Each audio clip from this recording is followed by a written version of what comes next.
But we're going to start off with everybody on mute, if you don't mind, because Lee is going to come over to be presenting, and it kind of gets weird if with background sounds if we don't start off on mute. But if one of the things to note is if one of the things to figure out is that if you have a question, please put your hand up, or please write it in the chat box.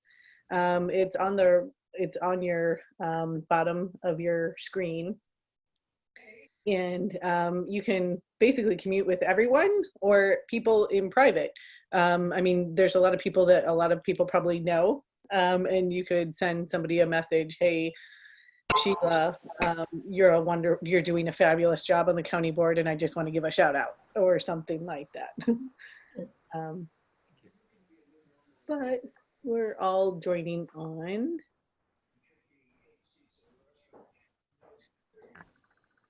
So how's everybody? Do we have 30 participants? 21 and joining. And I know that there's, I'll just give this one more minute. But yeah, we're getting at the like hot point when people are just wanting to make sure that they're getting on. So yay. And this is a really great moment for vote by mail. So we're kind of working at the right time for this issue in particular. And the goal of this whole meeting is to make sure that we're educating people about what's going on nationally, what has been done with a whole lot of research from the Vote at Home organization that has been focused on this for many years. And so we really got one of the best experts we could find, which was Lee, to help educate us and let us know about what we're really doing with Vote at Home. So with that, I'll actually just begin because I can keep adding people in as we go. But on this call, we have I'm an Illinois Indivisible representative, Rose Calcino, who's been a fabulous partner in voter integrity. And so we've kind of gone down this wonderful rabbit hole for the last few weeks of vote by mail advocacy. And so one of the things that we really wanted to focus on, and we moved up in our agenda, was an educational program by Lee Greenhouse. Lee has been an amazing educator for many years as an Illinois representative for Vote at Home. And I'll let him describe everything and I'll let him take everything away. But if you have any questions, like I said, just let's try to put them in the chat or raise your hands or something like that. Thank you. Okay, hi everybody. Thanks for I was going to say coming out, but at least coming to your desks to get on your computers tonight. Really appreciate it. Let's see, I am going to get how do I put my, share the screen? Let's see if we can do this. Is that coming up? Share, wait a minute. Share my, let's see. Okay, are you seeing my my PowerPoint now? Yes. Great. Okay, let me just get this to the. Okay, great. So I have a set of slides that I hope you'll permit me to get through, and then I'm happy to take any of your questions at the end. But I think it would be best, particularly with a group this size, for me to just kind of motor through it, and then collect your questions as we go, in the chat or however you want to do it. And I'll be very happy to stay as long as you want, assuming that our Zoom connection allows us to. And I'm also happy to go offline if anybody has questions they want to ask me, today, tomorrow, next week. That's totally fine.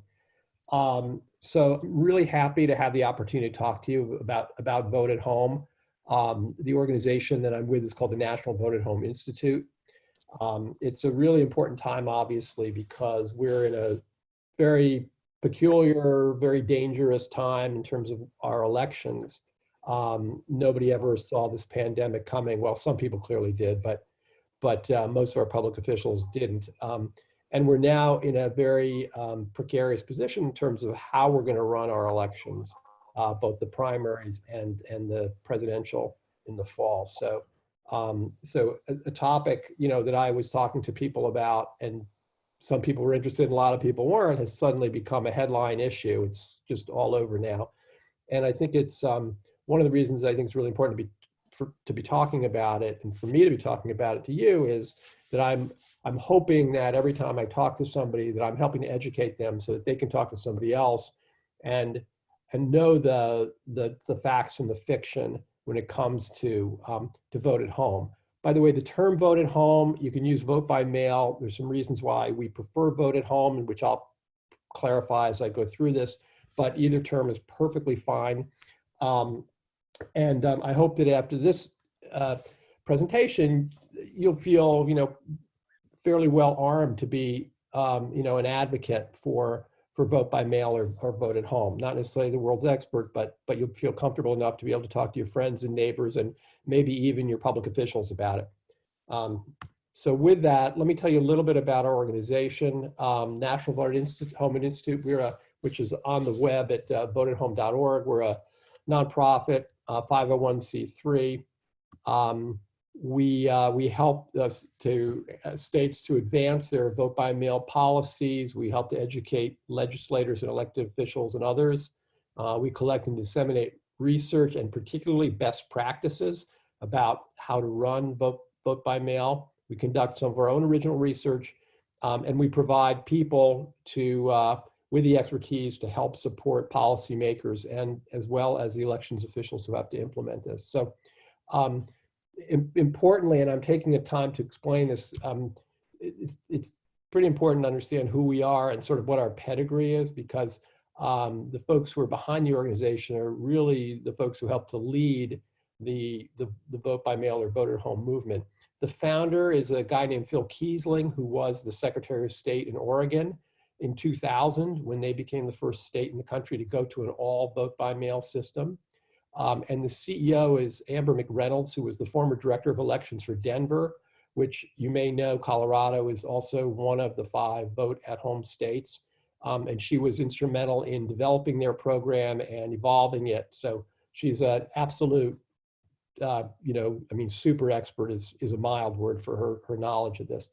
The organization is also supported by a group of leading experts, including, you know, state secretaries of state who are both, I should say, Republicans as well as Democrats, and elections officials, civic leaders, and so forth. So there's sort of a deep bench of people who are working with and supporting the organization as well. I'm going to start and just give you the takeaways for tonight. You know, here's the punchline, so you'll know where we're working toward. First takeaway is that increasing voter engagement, no matter how you do it, is essential to the health of our democracy. I mean, it's just plain and simple. People need to be able to vote. Unfortunately, our election systems make it unnecessarily hard to vote. And I'm not talking about voting in a pandemic. I'm talking about just generally. I would have been giving you exactly the same takeaway a year ago. We just make it really hard to vote compared to other countries. It's, you know, it's almost unbelievable why we make it so hard in terms of the registration process, the fact that you have to basically go to one physical place to vote and so forth. Third, that vote at home is the most effective way to drive voter engagement while also fostering secure elections. And the security of elections has got to be part of this at all times. So that's key to everything that we do and everything we believe in. And then next, vote at home is the only way to ensure that we can have elections in the age of pandemics. I mean, there is no other way. Maybe if we ever can find a secure way to vote online, which we don't today believe in or promote at all, maybe that will eventually be a solution. But today, the only way is a vote by mail system. And then finally, vote at home practices have been honed and tested in election after election by several of the vote at home states. As I mentioned, there are 5 of them. So this is a really important point, because right now, a lot of people are running around saying, this is really hard to do. We don't know how to do it. We don't know how to do it securely, and so forth. There is a really well-honed playbook that's been developed over the years. And so all the best practices and everything that, you know, a state needs to do or a county clerk needs to do are essentially known. And folks like the National Voter Home Institute can help, you know, guide them through that process if they ask for the help. Okay, so as I mentioned, you know, our voting systems don't serve voters very well. We have all the known things, and we were just talking about it before. You all know about these things. We have, you know, from the get-go, the voter registration issues. We have broken machines at the polls. We have poorly trained poll workers, which is natural because poll workers, you know, sort of come out of retirement once a year, maybe once every couple of years to work. It's not something that they do every day of the week. And so naturally, it's going to be difficult to keep those people well trained, particularly as equipment changes. We have ballot design problems. We have lack of information throughout the process in terms of where people should vote, what the hours are, what they need to bring to the polls, and so forth. And we have limited time and place to vote. It's pretty crazy that our system is based on the idea that the government assigns you one place to vote. It would be like if Walmart told you the only Walmart store you can shop at is the Walmart down on 63rd and Main. It's a pretty crazy way to run a system. And all of that leads to poor customer experience, which probably has more to do with voter suppression than anything that's overtly done by people who really want to set out to suppress votes. A lot of people don't go to vote because it's simply hard. They have busy, stressful lives. Voting is something that they will get to if they can, but if it's hard to get there, or it's going to be a hassle, they're just going to decide it's not that important. And it's hard to believe because all of us are politically engaged, but for a lot of people, their day-to-day lives are so much more important to them than whether they vote. So if you make it difficult, if you create speed bumps along the way at any step of the process, they simply may wind up not voting. So what is our voting experience? So I think the headlines sort of tell the story. And these are just a bunch of headlines from the 2018 election. One thing you'll notice is that these are from red states as well as blue states. They are, you know, it's just endemic in our process, no matter where we're talking about. And what does that look like? We saw the kinds of things that we wag our finger at Wisconsin are things that happen in all these other states, red and blue, you know, election after election after election. You know, this is I love this picture because you can look down this stairwell. It looks like an Escher picture. And you can look down and down and down, and there are people winding around and around, and that's not even the end of the line. So this is what elections look like in our country. So now let me tell you what's voted home. So quick definition. So basically, we're building on the good old-fashioned absentee ballot. It was actually an invention of Abraham Lincoln's during the Civil War so that Union troops could vote. But one of the things about the absentee ballot is you have to remember to request one. And some states require that you have an excuse in order to request one. Fortunately, that's not the case in Illinois. So with vote at home, we change the system and we say, look, instead of having to request an absentee ballot, you mail a ballot automatically to all registered voters. And you provide return options. You can mail it back, which is why we call it vote by mail, or in a vote at home situation, you have secure drop boxes, sort of like FedEx boxes that are available 24/7. And you also have staffed voting centers. These are sort of super centers, not your little tiny polling place at the firehouse or the elementary school, but these are sort of super centers where you can go if you want to literally bring your ballot in and drop it off, or if you have a problem with your ballot and you need a new ballot, you can go in and get a replacement ballot.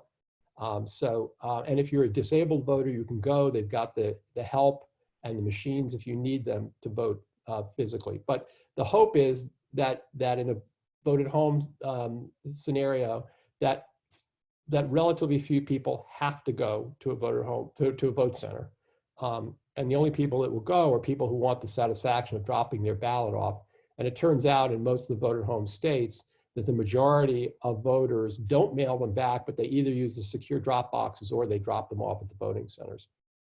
So basically what we do in the voter home system is we go from an opt-in system where you have to remember to request the ballot to an opt-out system, which is you're automatically going to get a ballot unless you say you don't want one. If you want to know what one of these drop boxes looks like, this is one from Colorado. You can see it's designed so that pretty much the only thing you can go in is a ballot. And these are like installed, they're literally bolted to the sidewalk. So it's not something that anybody can walk off with. They're very, very secure. Okay, so I just told you about some of the elements.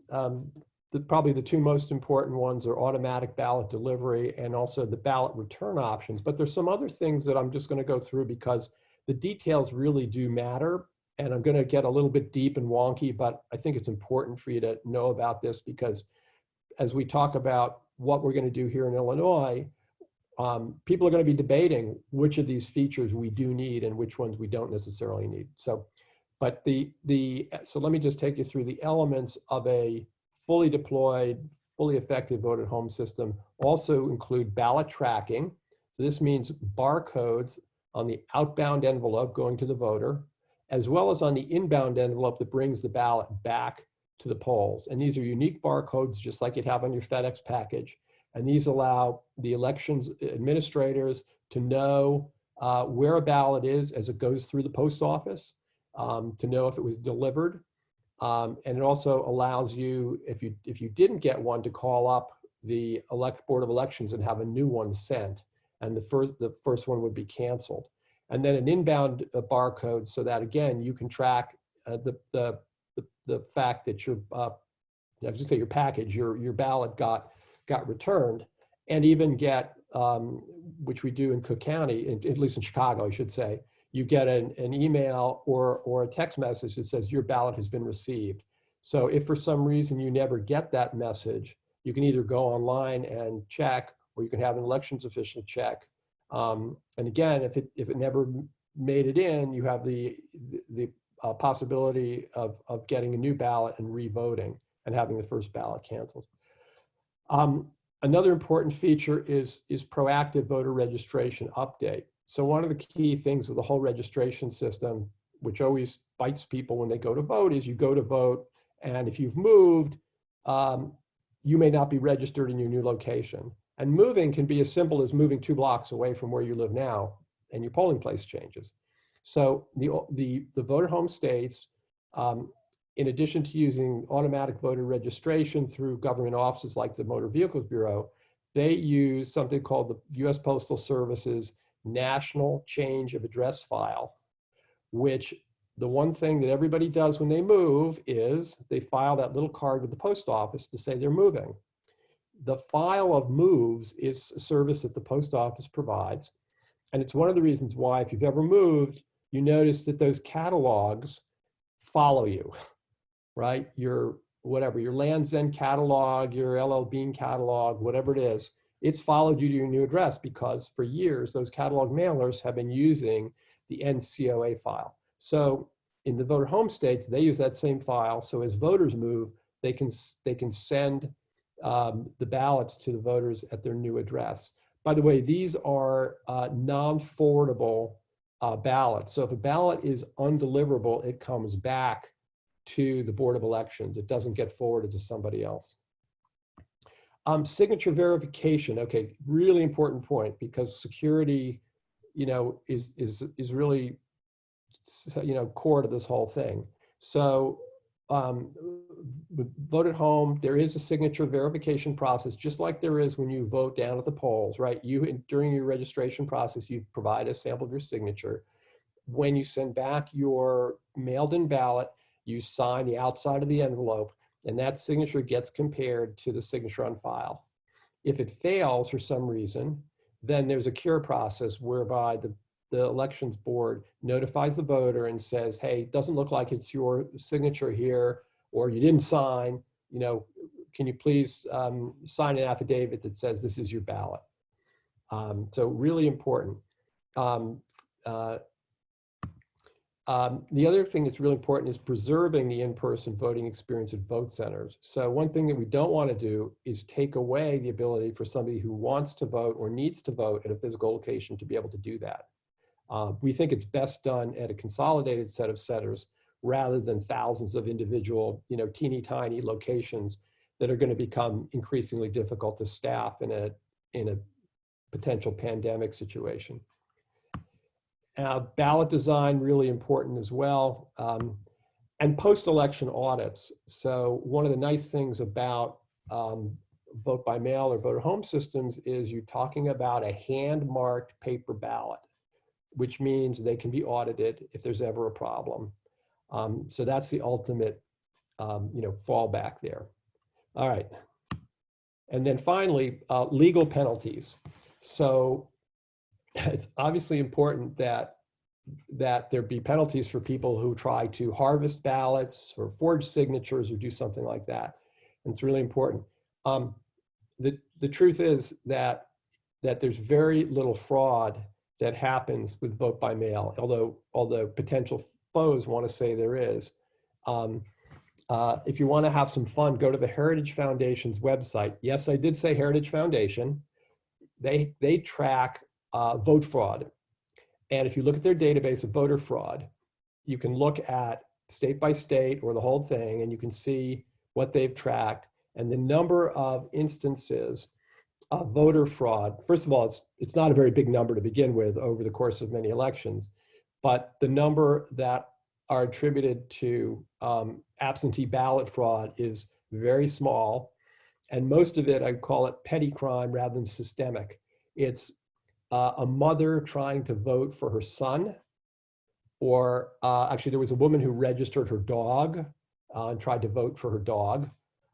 There was a guy who tried to vote in 2 different jurisdictions because his house straddled those jurisdictions.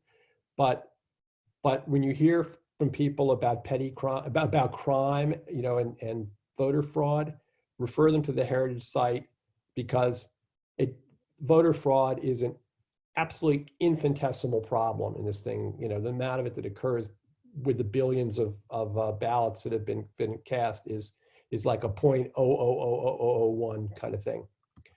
All right. Okay, frozen here. Hang on, my screen froze. Bear with me. Let's see. Okay. So just a quick thing about the evolution of voter home. I mentioned it starts with the absentee ballot. We have a 5-layered model here. So the sort of lowest form of vote by mail is where an excuse is required. The next form is an excuse may be required, but it's waived with age. So certain states say if you're, say, 65 or older, you don't need an excuse. The next one is no excuse required. Anybody can request an absentee ballot. The next one is that there's no excuse required and there's a permanent mail ballot list. So in Illinois, for example, we are a no excuse required state, but you have to go back each and every time and request the absentee ballot. And then finally, we have the full vote at home where ballots are delivered to everybody universally. So traditionally, there were a number of different ways that states got there. Some did it first in selected elections, like special elections or local elections. Probably the most popular way to do it was county by county. So for example, Utah was doing a county by county rollout over several elections. They finally got to 100% in the last election. California is in the midst of a county by county rollout, and so forth. So there are different ways to get there before they get to a statewide adoption. So that would have been a great thing to do in Illinois, except that we've got our backs up against the wall now with the pandemic, so we can't really wait around while we go through a slow adoption curve, unfortunately. So Illinois, as I mentioned, is a no excuse required state, but you do have to request the ballot each and every time. So if you, like I voted in the mayoral election last winter, then there was a runoff 45 days later, I had to re-request an absentee ballot, which doesn't make a lot of sense. And for the most part, anybody who's ever requested an absentee ballot is going to request one again. So why not just make it a permanent list at a minimum? All right, so the current voted home states are the ones in blue with those red lines around it. Red, the blue does not mean red or blue politically. So it's Oregon, Washington, Colorado, and Utah. California is in a rollout, which will probably be completed by 2022. And some of the counties in California, like LA County, are as big as entire states. So it's a pretty significant rollout. Oh, and I didn't mention Hawaii down there at the bottom. That's what's happening. Now, in addition, you can see the other states that are at various stages on that ladder I mentioned. And by the way, some of the most progressive states have the most regressive vote by mail laws.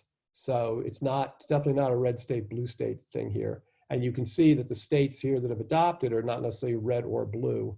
And by the way, their secretaries of state and lieutenant governors are a combination of Democrat and Republican, so definitely not red or blue. Another interesting thing is that in Montana and Arizona, 70% of the ballots get mailed back. So they're also huge vote by mail states, although they don't distribute the ballots universally automatically. So, but that's there. And I don't know if anybody noticed, because it wasn't in the news particularly, but a week ago, Alaska had its primary and they switched to a all mail vote. I don't think it made the headlines because it went fine and there were no problems at all. And actually they had turnout that was twice the turnout that they had in the last primary. So pretty successful there.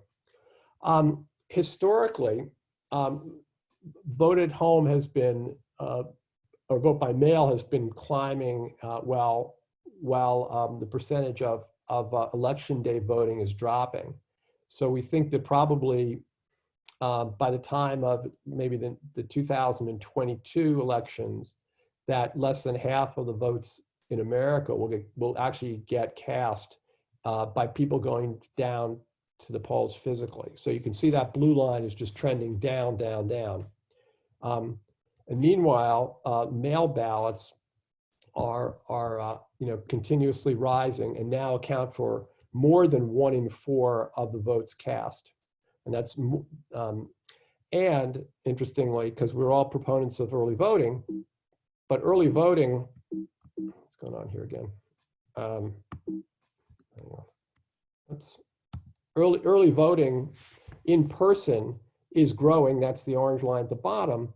But it's a much more up and down thing. It tends to be high during presidential years, and then it falls off in the midterm years. Whereas mail ballots have had a steady growth despite the election or the type of election. So case for expanding voter home, I think you know what I'm making here. It improves the voting experience, increases the engagement turnout, and I'll show you some numbers in a minute. Enhances trust and security. I'll talk a little more about that. And then it cuts costs, which I'll also talk about. And also minimizes the need for physical polling places, as I'm mentioning. So in terms of turnout, there's a lot of data about this, but just to sort of give you a headline here, in terms of, based on the turnout in 2018, which was not a presidential year, the voted home states had turnout that was 10 percentage points higher than the non-voted home states. Another important thing is that there's increased engagement of younger voters in using voted home. So we see for 18 to 29-year-olds, 13 percentage points higher when people are voting from home, and 10 percentage points higher for an 18 to 44-year-old age group. So that's a real significant increase. Also important is that there's much better down ballot voting. So, everybody's focused on the big race, the presidential race, the Senate race, maybe a congressional race, but nobody's paying attention to who's their state rep or their city council, whatever. And in Utah, they were able to study this because they had the county by county rollout I mentioned. And so they were able to compare neighboring counties like for like. And what they found was that there was a 5 percentage point increase in down ballot engagement in the voted home counties versus the ones that were not voted home counties yet. And again, that's very significant. And it kind of makes sense because if you've ever voted, gotten the ballot in the mail and you had time to study the ballot at your kitchen table and look at all the races and realize, as I did in the last election, gee, there's some races I didn't even know were existing, with names I've never heard of. That gives you the opportunity to go and do some research rather than just deciding not to vote for that particular office when you go to the polls and you realize you don't know anything about that race. Another really important area where voter home really shines is in improving access for Black and Hispanic voters who have traditionally faced a lot of obstacles when they go to the polls. So there are many things, there are many types of problems that I've listed on the left. Can't get time off from work, unable to find the correct polling place. When they got to the polling place, they were told their name was not on the list, even though they thought they were registered. They'd missed the registration deadline and so forth. So on this graph, you can see that Black and Hispanic voters, as compared to white voters, face many more of these issues. One of the great things about voter home is that because of some of the things I told you about, it really addresses a lot of those issues. So you don't have the problem that you couldn't get off from work. You don't have a problem of finding a polling place. You won't be told your name's not on the list when you thought you were registered because if you didn't get your ballot in the mail, you'd know there was something wrong ahead of time. If you missed the registration deadline, voter home's not going to help you. But it will help you if you were told you didn't have the correct identification when you went down to vote physically, because that issue is out the door. And if you were harassed or bothered, that's not going to be a problem because you're voting from your kitchen table. Another area where voter home shines is helping disabled voters. This graph's a little hard to read, but basically there was some research done by the National Council of State Legislatures, and then the MIT Election Data Science Lab did the graph. But essentially what it shows is, as you move from left to right with a greater percentage of ballots by mail, the states with either a full vote by mail system or a permanent no excuse absentee system had much better access for disabled voters, or maybe I should say fewer problems as measured by this survey. So that's another area where it's very helpful. Okay, trust and security. I touched on it before, so I'm going to go back over it though because it's really important. And if you go out and talk to your friends and family and so forth about vote by mail, guaranteed, the biggest question you're going to get is about security. So as I mentioned before, number one, the first most important thing about vote by mail is it's vote by mail. It's a hand-marked paper ballot. It's not online voting. Some people think it is. That's number one thing, hand-marked. The other thing is that for those people who distrust the post office, there are in-person delivery options. Drop it off at the vote center, drop it in a secure drop box, or put it in the mail. If you pull it in the mail or any way you deliver it, there is ballot tracking because of the barcode that's on that return envelope. So you're going to get an affirmative message that your ballot was received, and if you didn't, you can then go do something about it.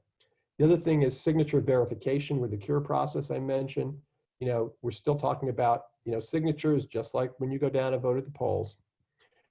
Then finally, there's proactive voter database updates. So the likelihood that the ballot intended for you is going to be delivered to the wrong address, or that you're going to have a registration issue is minimized because the state is taking the effort to track you as you move by using that post office file that I mentioned. And finally, the audits at the end of the at the end of the trail if necessary. We're big fans of something called the risk limiting audit, which is kind of a statistically valid way of sampling a small set of ballots and then checking them against, doing a hand count against the machine count and seeing if it was consistent with the overall count. That's becoming a very well accepted method of auditing elections by experts who really spend time looking at this.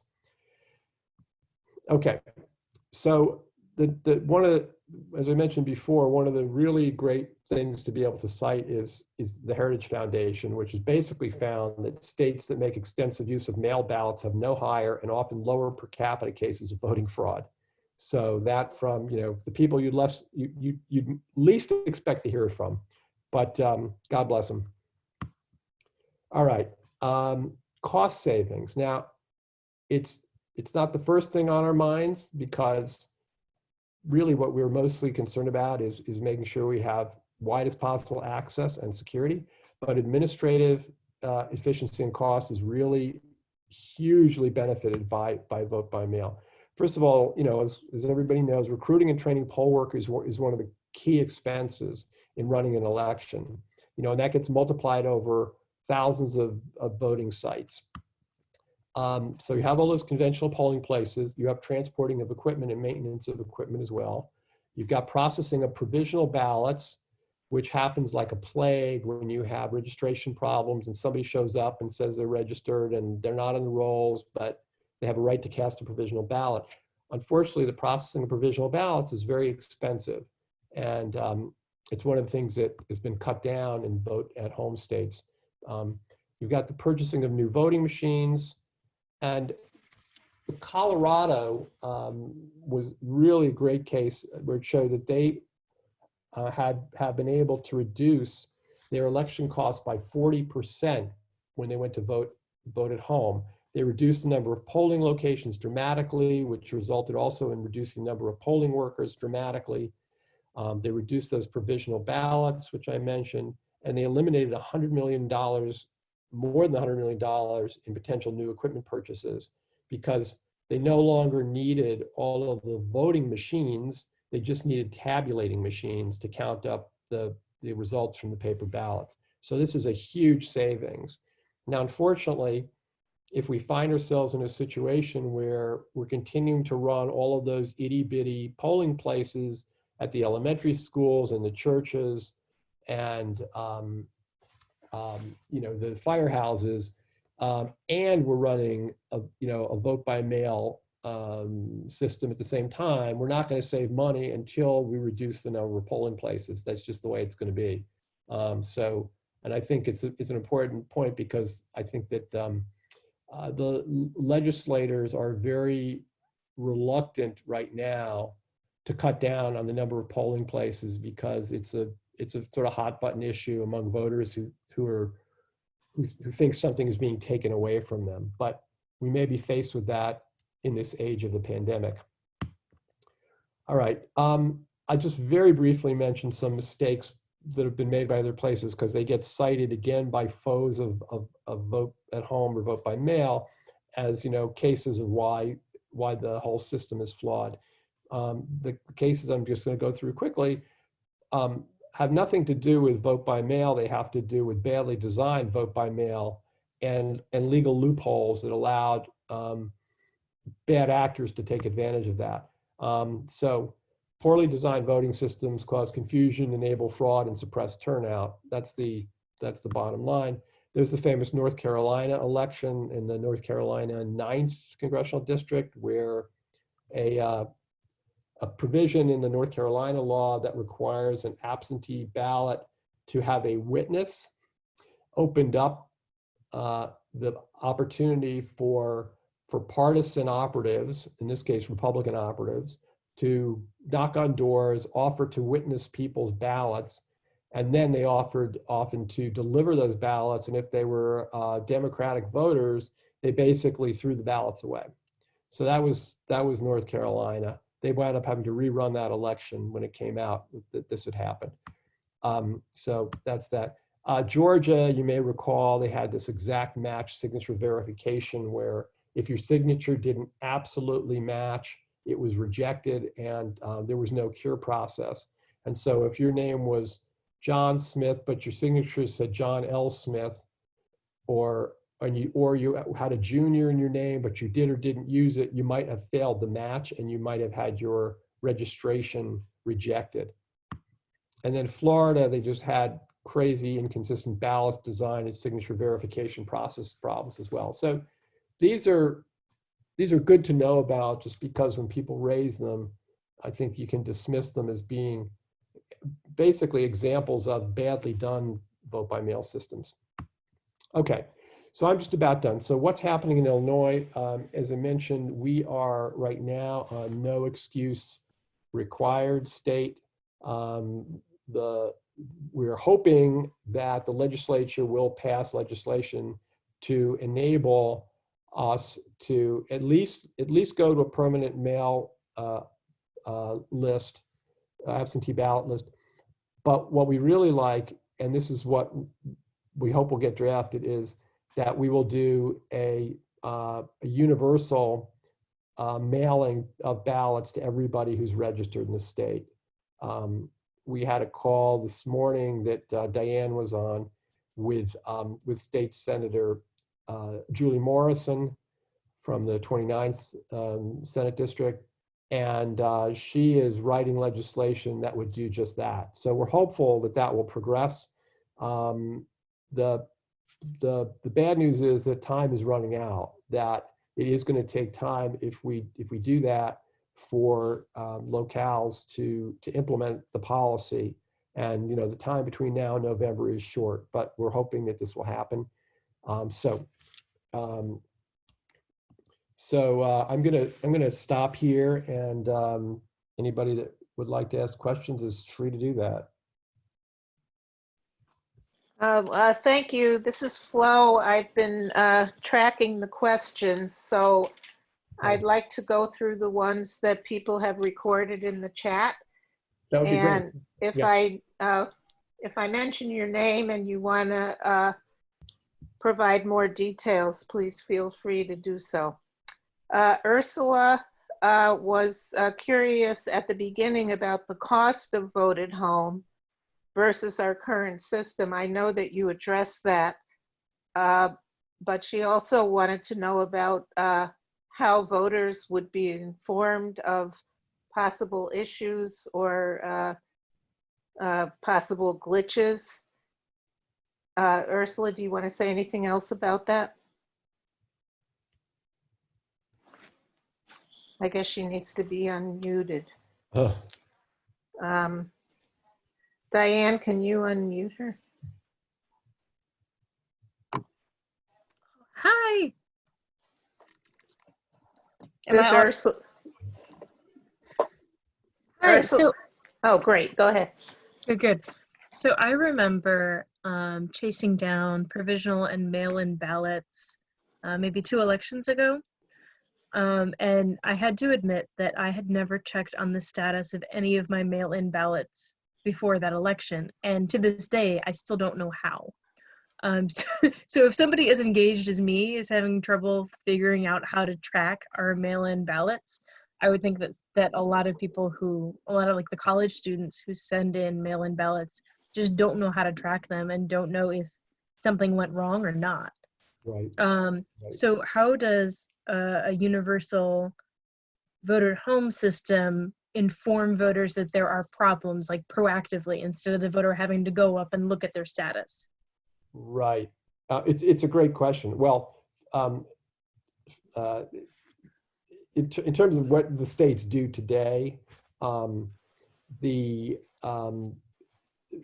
there's a lot of public information out there. So when the ballots are going out, there is a public service campaign that sort of says ballots are going out, everybody. So look for yours in the mail.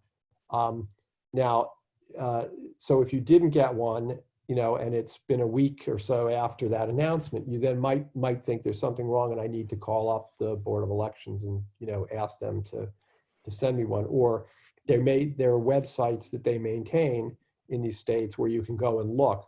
But you're right. I mean, if you don't know about it, you'd never go and look. It certainly is not something that's ever been done in Illinois. I mean, unless you're a pretty involved voter, you wouldn't know to do it. But these states have a lot of public information campaigns. They also have it, by the way, when the ballots go out and you're getting close to the deadline for returning them, they also put out, public service announcements that say, don't forget, your ballot has to be in by such and such a date, or it has to be postmarked by such and such a date. So there's a lot of voter education that goes along with the whole program. Ursula, do you want to ask your other questions regarding how do we convince DuPage to embrace the universal vote at home? And also a question about delivery of ballots to incorrect addresses. Yes, these are good reminders because I've already forgotten all my questions. Oh, good. We're here to help. Thank you. So right now in DuPage, I remember being in college and doing my first vote by mail. I had to have a reason. I had to spell it out. I had to send a new address. I mean, it was really hard to vote by mail.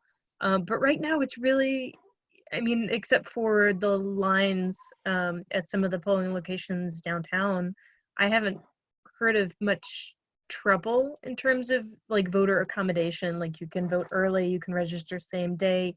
I mean, these are all things that when I started voting didn't exist. And so seeing how in the past, not quite 20 years, we've advanced so far in how easy it is to vote, how do you convince people in DuPage who don't experience the problems that, I mean, you were showing in pictures, to support universal vote by mail?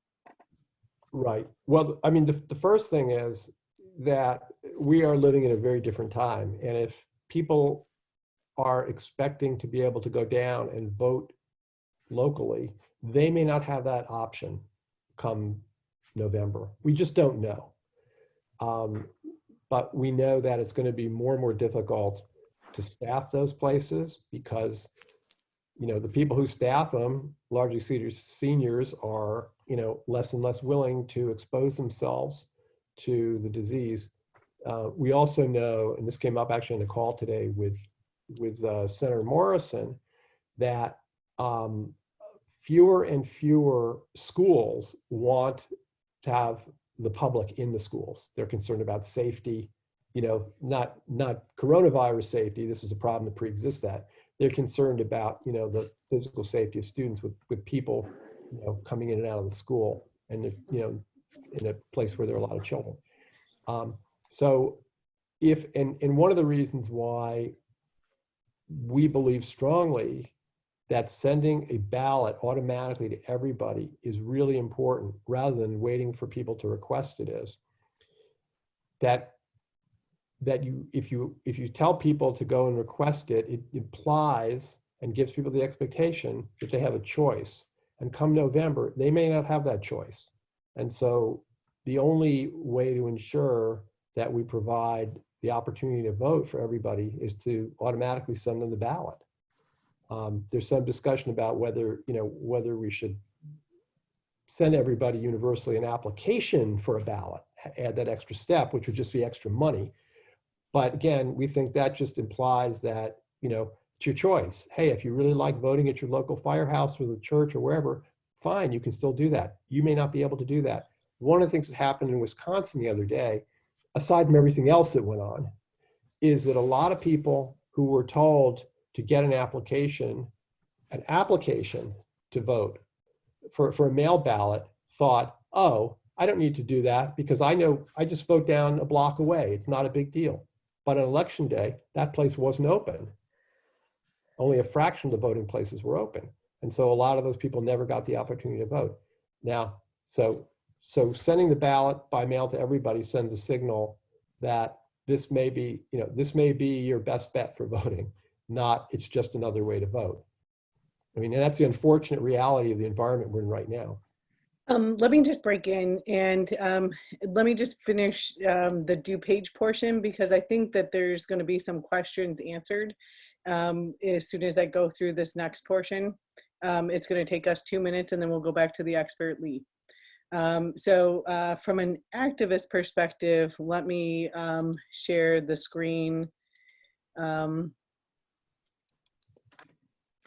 and show you what we're working on here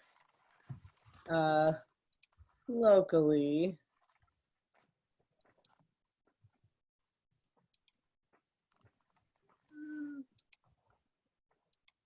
Well, actually, sorry. There we go. Okay, so on to the next slide. So what 5 things are we actually asking you to do locally? Tomorrow, we're asking you to call your US. We're going to have a bunch of like memes coming out on Facebook, but they'll say one of the things is follow this link for a script and a phone number to be connected to your senators. And so it's literally bit.ly and the address and the date tomorrow. And then the second one is use the same script to call your US congressperson about this exact same thing. And then be sure to tell them all that you care about the US Post Office being given help. Number 4, we're hoping for you to tell your friends about voting by mail on social media. And then number 5, we hope that you share this video with your friends. The video that you just saw, that's going to be shareable and then also share them with them about the website voteathome.org.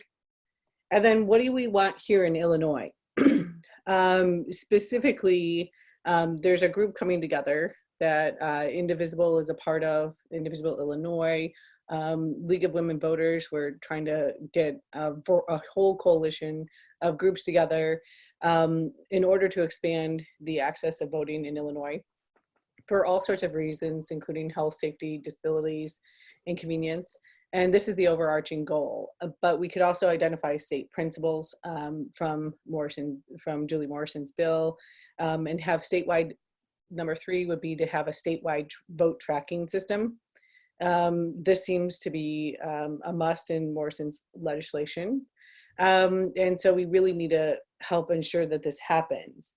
And then from a work with the counties, we're going to advise and educate them with the projected state standards, and then suggest county policies, procedures, whatever that are in line with state goals and appropriate for the county. Third, we're going to have county voting website upgrades. There's a whole lot of things that we can do with our own website, with different counties' websites.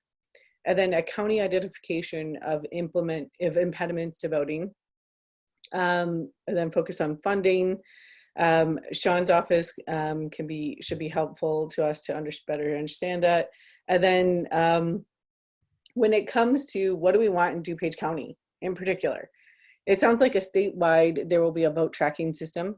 Then we need the website updated for vote tracking, focusing on vote by mail and early voting. The law is going to push for ballots to be mailed like Michigan. So if the county isn't ready, they have to get ready. Then the county needs to update marketing educational materials available digitally and in video for vote by mail, early voting. And they also have had 3, right now, they're all 3 years old. So they need to wait to be made until this new law is likely, which would get going in the next month. Most likely, it's going to come out publicly in the next 2 weeks from what we're hearing. It's because it's going to need at least a month to be pushed. And then they all need to apply for funding for the CARES Act. So where's our county with being funded with the CARES Act? They will need to have a plan to locally transition to a level 5 vote by mail in DuPage due to safety, cost savings, and the state's likely future as exemplified by the changes in state law. So what are your ideas? One of the things that we're really calling to do, and I'm gonna switch back out to not sharing my screen, is that we're trying to make sure that we take your ideas and implement them. So I'm gonna pass this back over to Lee, and any questions can go to Lee. And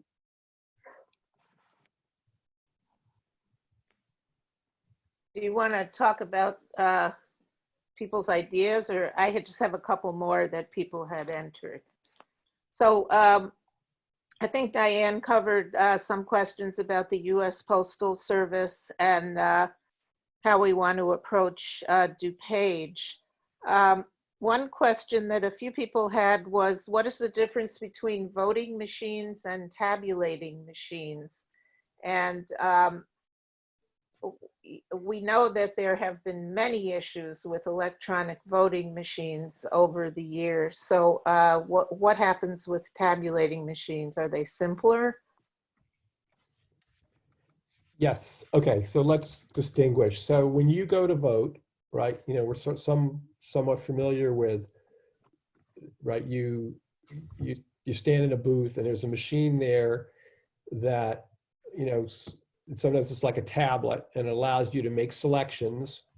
And then at the end of that process of you know, pushing buttons with a stylus, right, it probably shows you some little readout, sometimes on a strip of paper, of your choices. And, you know, and then essentially marks a ballot for you. That's one way it's done. That is not a hand-marked paper ballot. That's an indirectly marked ballot with the machine as an intermediary. Those machines have come under all kinds of criticism, and I think probably rightly so, for being hackable.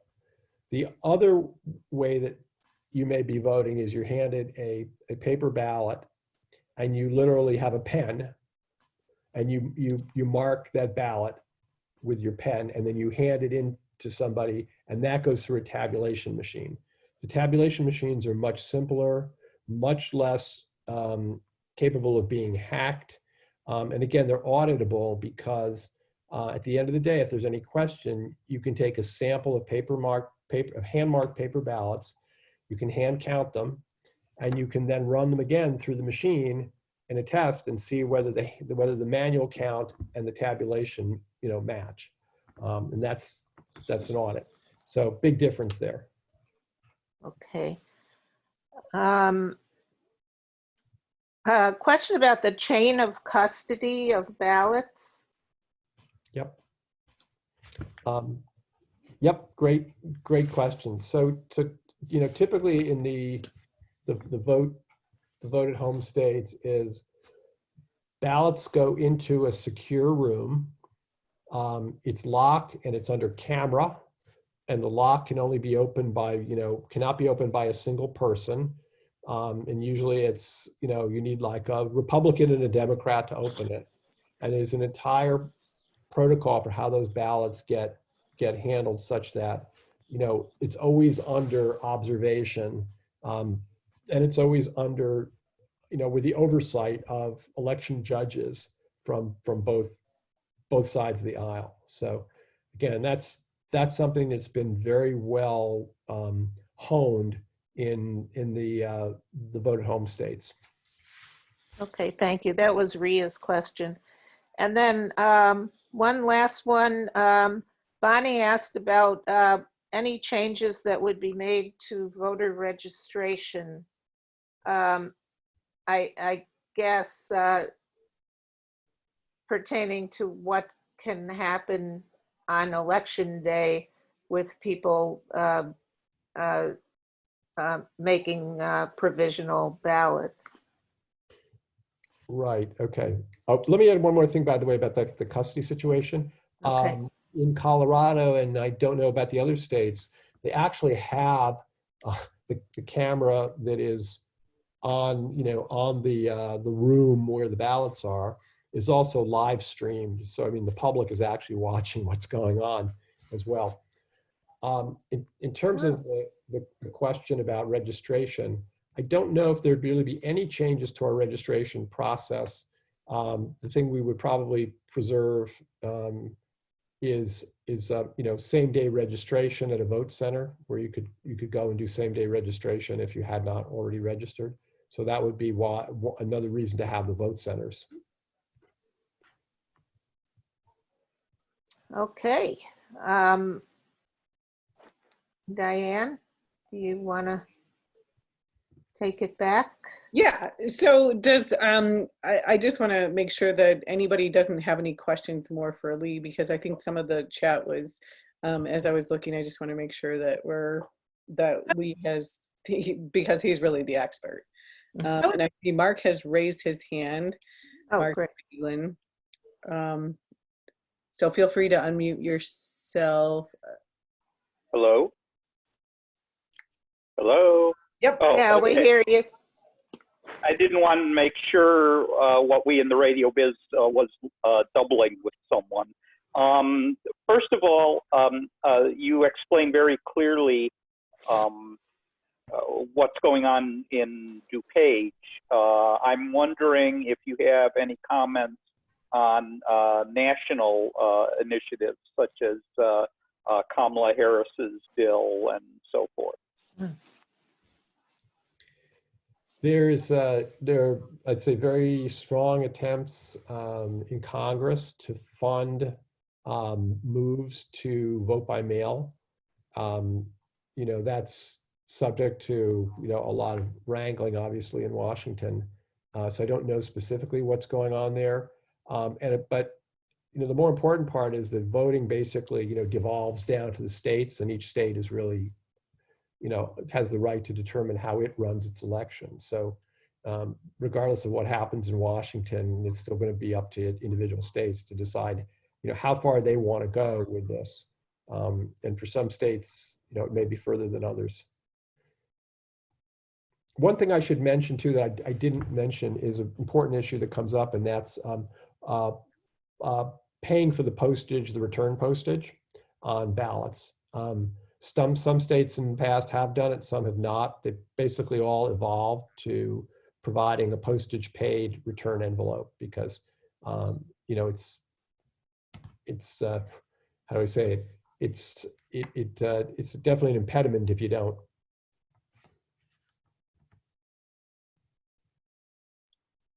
Okay, so it looks like all questions have been answered, unless somebody, if you want to raise your hand or you don't feel like, oh, okay, Ria, go.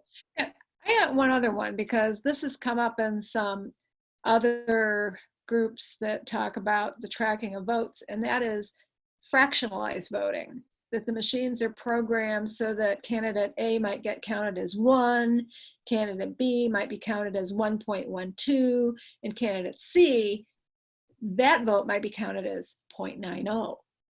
And so that is something I'm curious about too, in terms of the tabulating of votes, how, if you're going to really start getting in the weeds in terms of how election fraud occurs, that's something that I guess there has been evidence of. And it's like, is that something else that tabulation machines would also, when they're audited, that would also show up?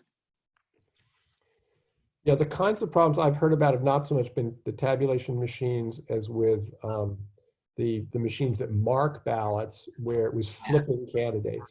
But to your question, let's assume that somebody was able to hack a tabulation machine such that, a candidate from one party was given one vote, and a vote for the candidate from the other party was given a half a vote.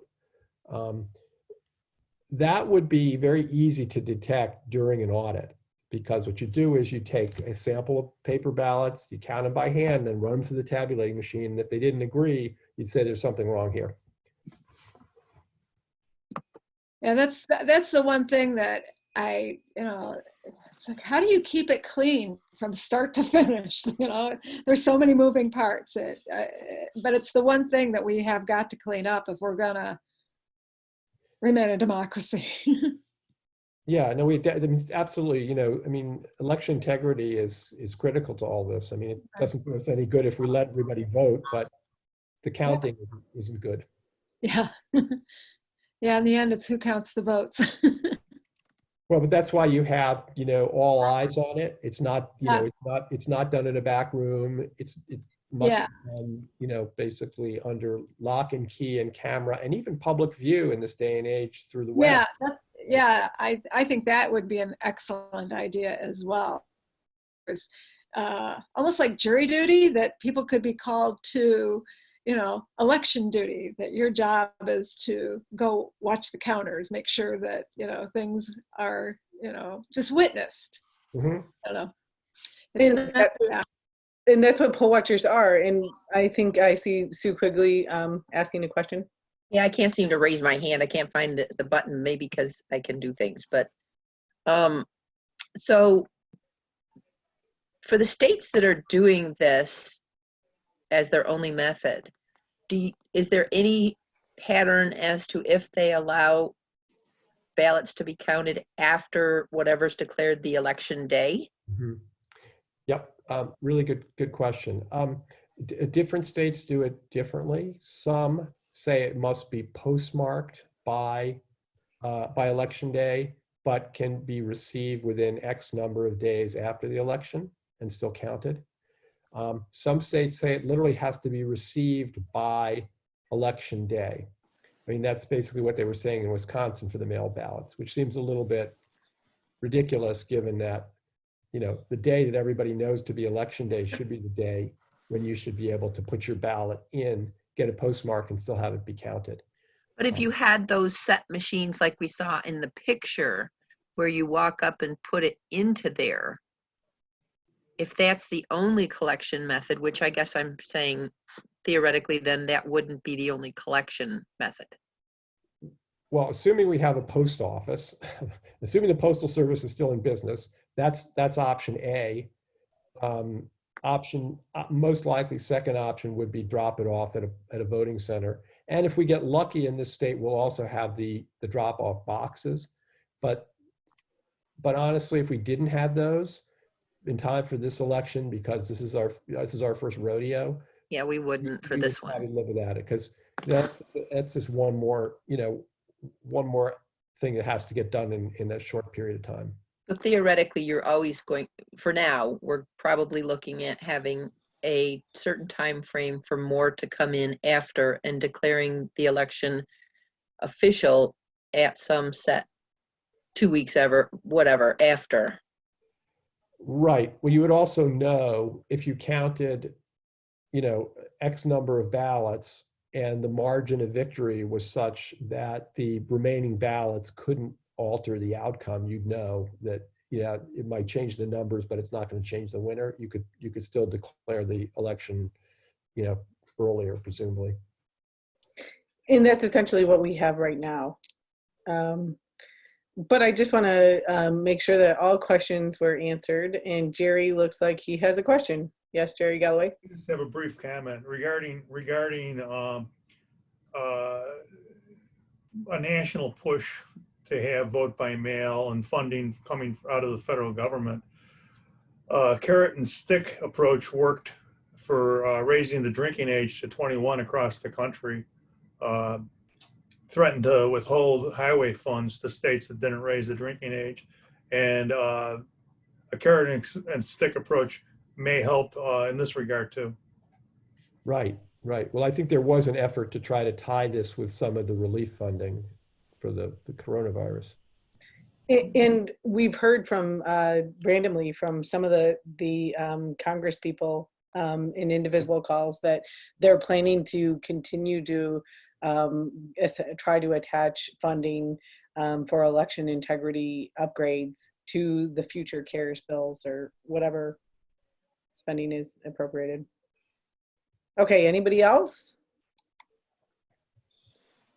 And without seeing any, you're going to get a whole lot of information as to what we're planning to do in the future as Indivisible DuPage and as a coalition group with Indivisible Illinois and a variety of other groups. And our representative for Indivisible Illinois dropped off because she had to go on a state call, which I'm about to get on. But any which way, so you will be seeing more of us focusing on, oh, one more thing from Flo. Well, I assume that most of you are on our email list, but if any of you registered for this session from Facebook and we don't have your email address, if you could put it in the chat, we'll make sure that we get you into our email.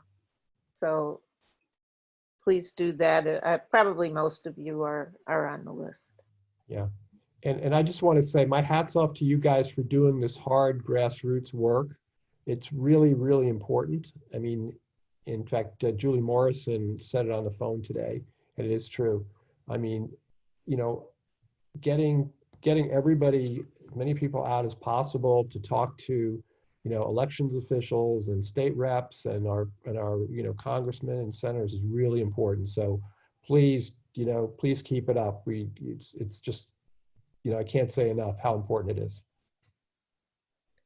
He's so right. I mean, it was so exciting to hear some of the movement. And I mean, I heard Lee a few years ago by now, and he made a believer of me several years ago when I was trying to work on some campaigns, trying to get them to vote by mail. So it's a really exciting time and movement to be a part of, and actually to see movement.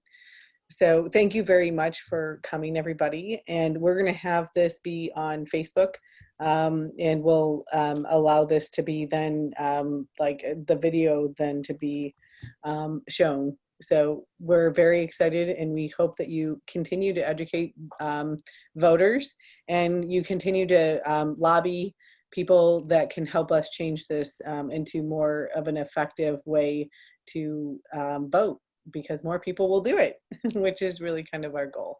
So thank you very much. Thank you all. Hope to talk again soon. Thank you. Thank you, Lee. Yeah. Much appreciation. Sure. Bye-bye.